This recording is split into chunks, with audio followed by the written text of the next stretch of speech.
I have a boom for you today. I've been researching this for a few days now, and there's all kinds of things that come up in relation to this. And I got lost in that, and I was determined to bring all of it to you at once in this video.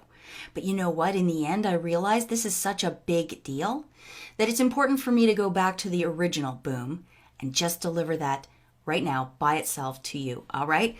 It all started with this tweet. COVID-19 ethical challenges for nurses at the Hastings Center. And I noticed that all of these people's names got highlighted, which means that they have a Twitter account, except for this person, Christine Grady. And I thought, well, who might she be? We discussed 3 major challenges from a nursing perspective: safety of self and others, allocation of scarce resources, and relationships. Christine Grady is not even on Twitter. Who is she? I thought. So I looked her up. First thing I found was this. Christine Grady happens to work for the National Institute of Health. And she is the chief of bioethics and the head of the section on human subjects research. Whoa, I didn't even know that department existed. Human Subjects Research Department of the National Institutes of Health? All right. That was the first thing I found out about Christine Grady. Let's see. What else? She writes a lot of academic papers. A lot. And she's written a book, Search for an AIDS Vaccine. That was in 1995. One of her most interesting papers that she wrote, she co-authored with another guy in 2005, called 4 Paradigms of Clinical Research and Research Oversight. That is going to be the subject of another video, so I'll leave it here for now. But suffice to say that she goes through medical research on human subjects over the course of the last 80 years or so, since World War II. And she categorizes the phases that they've gone through. And where she ends up is that in 2005, we were getting into a communitarian-based paradigm of human research subjects. And what she essentially means is they've made it so that the general public feels like it is their duty as humans to possibly sacrifice their own lives for medical research. They don't even have to buy people anymore, pay them. They don't have to have people who are sick. They have now done such a mind job on the general public that they can convince a lot of perfectly healthy people to come in and let them experiment on them for free for the good of humanity. That's where Christine Grady's head is at in terms of her ethics. Okay? So keep that in mind as we go forward. And also, Christine Grady in 2017 gave a talk at the National Institute of Health about the framework for the ethics of research with human subjects. Well, I just told you where her head is at. And in the 2017 version, it's practically a copy of that 2005 article that she wrote, but updated terminology. I don't believe she uses the word communitarian anymore because people know what that means. It's a weird kind of communism where you've talked people into doing it through psychological pressure and things like this, and training and conditioning. All right, what else about Christine Grady? I have not gotten to the boom yet. It's coming. Booms are always better if we build them up. All right? Okay. Presidential Commission for the Study of Bioethical Issues. Look at that. She was on the President's Commission from 2010, so appointed by Obama, and she was finished there in 2017. I don't know what the story is behind her departure, but like I said, she was still giving speeches and everything about her chosen topic in 2017, and then all of a sudden she was gone.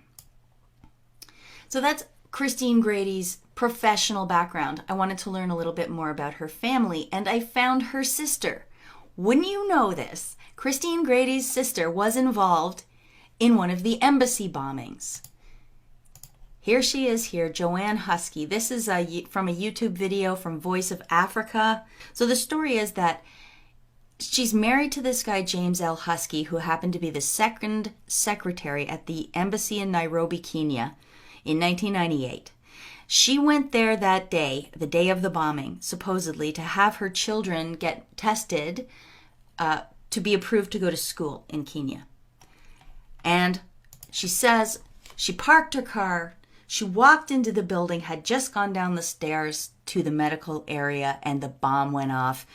And it knocked her and her children to the floor. It was perfectly black. She couldn't see anything. Her husband was apparently in the building. They found each other somehow and went outside into the parking lot. And she noticed even her car was just a black shell, she said.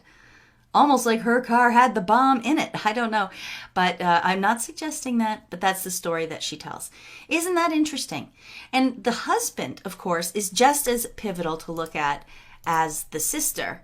So James L. Husky's LinkedIn page is here, and we can see that from 2012 to present, he's been a consultant in international affairs at colleges and universities, but more importantly, at the U.S. Department of State. So now he's just not on the payroll, he's a contractor. At the Department of State, James Husky, so Christine Grady's brother-in-law, reviews diplomatic correspondence and documents for release via Freedom of Information Act requests. Okay, so he is the choke point for information getting out into the public, for anything the State Department might do, especially the ambassadors. And it's funny because who is one of the ambassadors? I mean, ambassadors have played a pivotal role in one or two particular big news items. Since Trump's gotten elected, I can think immediately of Marie Yovanovitch from Ukraine and Sondland and other diplomats and ambassadors, right? And Christine Grady's sister's husband, her brother-in-law, works right now reviewing diplomatic correspondence and documents for release via Freedom of Information Act requests. Very interesting. And then when you go back in time in Husky's career, you can see Department of State. He was Director of Crisis Management, Deputy Director, Office of Global Systems. He was a diplomat in residence at Georgetown University, Deputy Director, Office of East Asia Regional Security at the U.S. Department of State between 1999 and 2002. Seems like a little thing called the September 11th bombings happened right in the middle of that. I don't know if he was in any of the countries involved, but then we don't really know which countries were truly involved in that, do we? And then going all the way back to 1996 is when he started at the embassy in Nairobi, Kenya. That's quite the background so far for Christine Grady. She's head of human subjects research and medical ethics at NIH, was on the President's Medical Ethics Commission for 7 years, starting in 2010. Christine Grady's sister is connected directly to a person who's been in the Department of State since 1996. She's written a book called The Search for an AIDS Vaccine, and her ethics are communitarian-minded.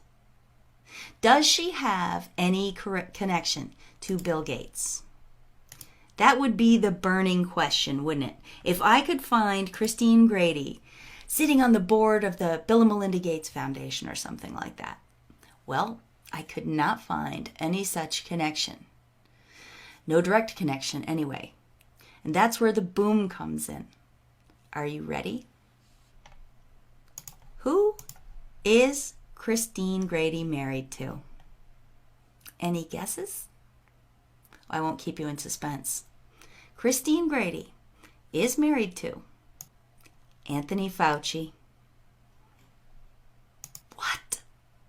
Are you kidding? My jaw dropped when I saw that. Christine Grady, head of bioethics and human experimentation at the NIH, is married to Anthony Fauci, who also works at the NIH and is head of the Coronavirus Response Task Force. Boom. Boom. And who needs a direct connection between Christine Grady and Bill Gates when you know all we know about Anthony Fauci's own connections to Bill Gates? Now, there's newspaper articles and television spots out there right now claiming that Anthony Fauci is not on the board of the Bill and Melinda Gates Foundation. Well, that's true. He's not. But that's an obfuscation on the part of the news. That's how they lie. They don't outright lie to you. They just frame it in such a way that they can set up a straw man and defeat the straw man. The straw man's never a true assertion in the first place.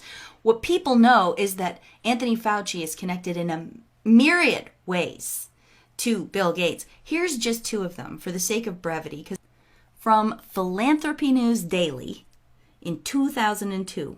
In this article, which is called Gates Foundation Names New Director of Global Health Program, they mention that position went to Dr. Richard D. Klausner. But they mention further down in the article that along with Dr. Richard D. Klausner, another man will be overseeing the creation and development of the Vaccine Research Center, and that man is Dr. Anthony Fauci. There's one connection going all the way back to 2002. And a second one, very significantly, is from this Bill and Melinda Gates Foundation website press release from 2010. Global health leaders launch decade of vaccines collaboration. New York, the World Health Organization, UNICEF, the National Institute of Allergy and Infectious Diseases, and the Bill and Melinda Gates Foundation have announced a collaboration for the decade of vaccines. The leadership council there is comprised of Margaret Chan, Dr. Anthony Fauci, and others. So, who needs a direct connection when you've got a marriage partner that can have that connection for you and obscure it? Don't forget, Anthony Fauci is also the person who created PEPFAR.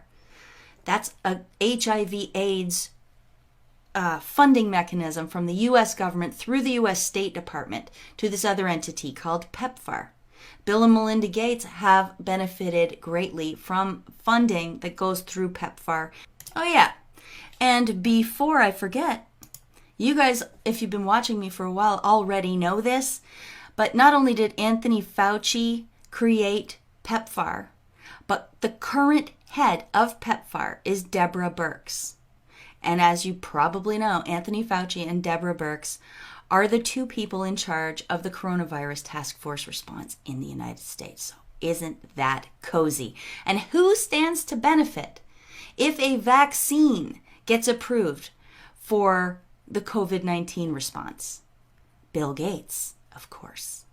Here is a clip of Bill Gates, a couple of clips probably, of Bill Gates talking about his vaccine dreams for COVID-19. Note how he seems to understand that the world is being pressured right now in every way, economically, socially, fear that they're going to get sick. They can't see their loved ones. We're all under this right now. So he knows we're kind of hostage. He knows how badly everybody wants their lives to be given back to them, their freedom to be given back to them, their choices to be given back to them. But he seems to think, I mean, you can see it on his face. He knows how this works to his advantage. Because generally vaccines can take 50 years to develop. Even more recent vaccines took 17 years, things like that, for Hep B and things like that. They want to do this in a year, but they know they can't get away with it unless people crave it. And we crave it because they are currently ruining our lives. And I think Bill Gates knows it. Look at his face when he talks about this stuff. Stop people going across borders very dramatically these next few years till we get to that full vaccination. So we'll have a lot of unusual measures until we get the world vaccinated. 7 billion people, that's a tall order, but it is where we need to get to. When will there be a vaccine? People like myself and Tony Fauci are saying 18 months. If everything went perfectly, we could do slightly better than that. But there will be a trade-off. We'll have less safety testing than we typically would have. And so governments will have to decide, do they indemnify the companies and really say, let's go out with this when we just don't have the time to do what we normally do. You can run into safety issues. So we're going to have to take something that usually takes 5 or 6 years and get it done in 18 months. If you want to wait and see if a side effect shows up 2 years later, that takes 2 years. How could this ever conceivably be seen as being ethical? And do you think this constitutes human subjects research? To put out a vaccine like the one they want now, which is never been tried before. It has never been tried before, this RNA vaccine. It's very dangerous, especially to rush it this way and to try to force it on people, to try to take away our choices. How is this ethical? Well, I guess it helps when a longtime partner of yours, if you're Bill Gates, your longtime partner, Dr. Anthony Fauci of the NIH, happens to be married to the person who is in charge of bioethics and human experimentation at the NIH, I guess it helps. In her 2017 presentation that she gave on the framework for the ethics of research with human subjects, Christine Grady, in her disclaimer, says, "I have no conflicts of interest to declare." Well, that doesn't seem very true to me. She herself may not be connected to vaccine manufacturers or foundations which benefit from being able to experiment on human subjects. However, as I've shown you, her husband does. Just look at all these overlapping interests right here. Just her book alone, which was published in May 22nd, 1995, and was about an analysis of the knotty ethical problems involved in human subjects research as it pertains to HIV vaccines and the AIDS epidemic. That came out in 1995. Well, in 1996, her husband, Anthony Fauci, presents NIAID strategy for HIV vaccine development. The article says that he seeks to develop a partnership between the institute and industry sponsors, so big pharma. He wants to identify and exploit scientific opportunities to accelerate HIV vaccine research. What might those be? Maybe populations of captive audiences? Maybe going into countries in Africa where the people can't defend themselves? And he seeks to strengthen collaborative interactions with other public and private organizations. Like who? Possibly the Bill and Melinda Gates Foundation? Organizations like that?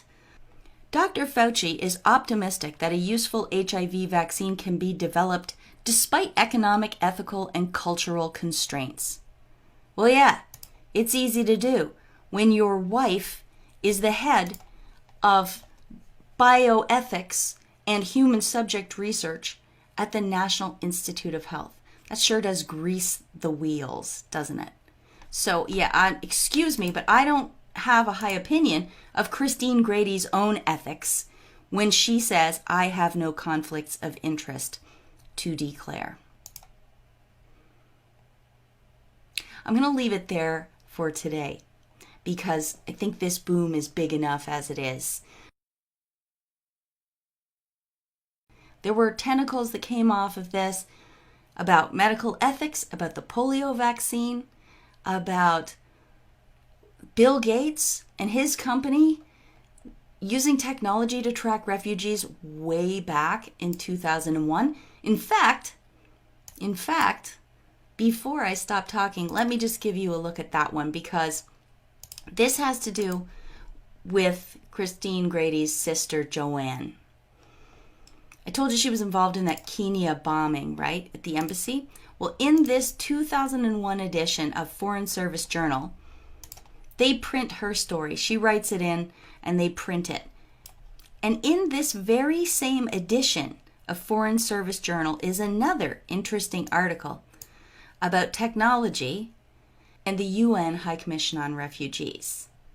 It turns out that the Bill and Melinda Gates Foundation gave $600,000 and Microsoft Corporation gave software and laptops to the UN High Commission on Refugees, who first took them to Kosovo to track the refugees and log them.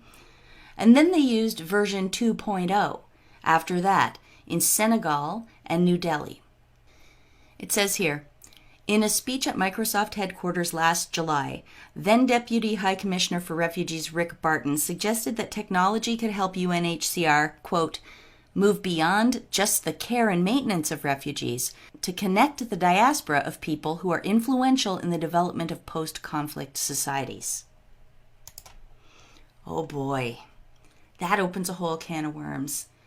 Do you remember my research on Project Aerodynamic, which was where the CIA identified a large diaspora community of Ukrainians that had come mostly to Canada? And the CIA moved in and used the fact that they were unassimilated and that they were kind of an island in itself, floating loosely. They could push them towards different political opinions and ideas. And also, they exploited the fact that these guys were traveling back and forth from Ukraine and other Soviet bloc countries back to Canada, back and forth. They used them to pass messages. They used them to spread propaganda. They used to read their mail. They used them to bring things back and forth. They used them to recruit other spies in other areas. They were assets of the CIA. It was called Project Aerodynamic. I've covered it before in relation to Alexander Vindman and his family. Well, what I just showed you about Microsoft going in with their technology and logging and tracking and connecting the diaspora communities of refugees from all kinds of countries, that sounds like a high-tech version of aerodynamic to me. Anyways, you see, I can go off on these wild tangents. And I wanted to stick to the boom. And the boom is, of course, that Anthony Fauci's wife, Christine Grady, is head of human subjects research and medical ethics at the National Institute of Health and was actually on the President's Medical Ethics Commission from 2010 to 2017. I mean, boom. All right. I am going to stop talking now, finally. Thank you very much for listening. If you wouldn't mind giving me a thumbs up, I would love that. That helps spread the video. Please spread it around yourself. Leave a comment. Subscribe if you haven't. Subscribe over on BitChute. That's my video backup channel. I will leave a link in the description box. Also in the description box will be a link to my PayPal if you'd like to send me a tip, a financial tip for the work that I've done. I would greatly appreciate it. Thank you to everybody who already has.